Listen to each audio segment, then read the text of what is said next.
वालेकुम, मैं हूँ शानज़े। इस वक्त मैं हूँ स्कर्दू खपलू यूके नहीं यूगो विलेज यूगो। ये विलेज है यूगो। तो मैंने यहाँ से फ्रेश अभी बस मैंने ज़मीन से निकाली, मेरे हाथ गंदे रेड पोटैटो और बहुत सारे लगे हुए। मैंने 3-3 4-4 तोड़े। मम्मा दिखाएगी पापा प्लीज। ये देखें, मैंने इतने अच्छे मजे देख भी सकते हो। तोड़ूंगी नहीं, फ्रेश हमने एप्रिकॉट भी सामने से तोड़े हैं और इधर आए। मैं आपको दिखाती हूँ, यहाँ पे जमीन में वैसे भी लगे हुए। वो रहा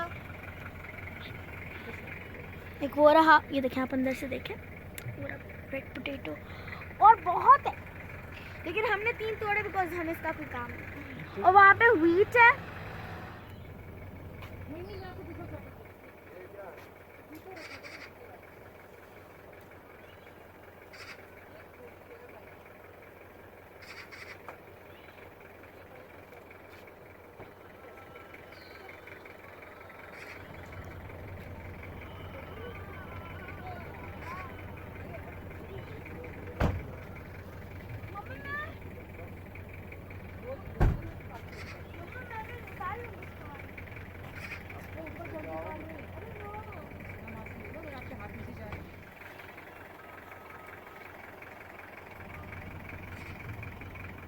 आपको एक आलू निकाल के दिखाऊं।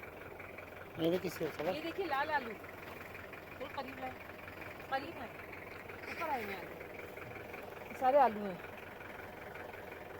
आलू है, आलू थोड़ा नहीं निकला भाई।